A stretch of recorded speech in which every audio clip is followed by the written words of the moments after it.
The Ukrainians continue to fight back, to resist, to do so ably and nimbly, quite effectively. We haven't seen the Russians make a whole lot of progress in the Donbas area, or quite frankly in the south. And that's a result of the skill and the bravery and, quite frankly, the kinds of capabilities that the United States and so many other countries are providing the Ukrainians in their self-defense.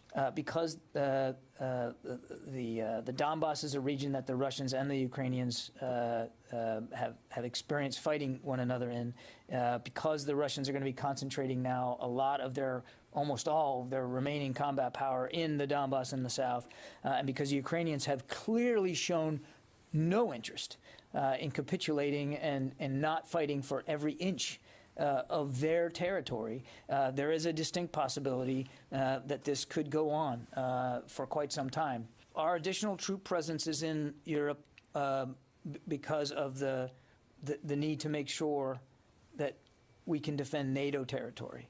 And to make it very clear to Mr. Putin that the United States takes our Article 5 commitments to NATO seriously. That is why we've added capability to Europe, not specifically tied to events on the ground in Ukraine.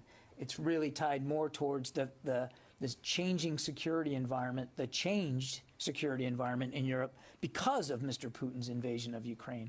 And so we've added about 20,000 or so troops on temporary orders to the eastern flank of NATO. I have no announcements or changes to that posture to make today or to speak to today. We'll evaluate this from week to week, as we have been doing, to see whether we have it about right. And when there's significant additions or changes to it, we'll certainly talk about that. But I wouldn't want you to come away thinking that our posture in Europe, in terms of bolstering NATO's eastern flank, is tied directly, the decisions about that are tied directly to what the tactical situation is in the Donbas or in the south. That is not the purpose for them to be there.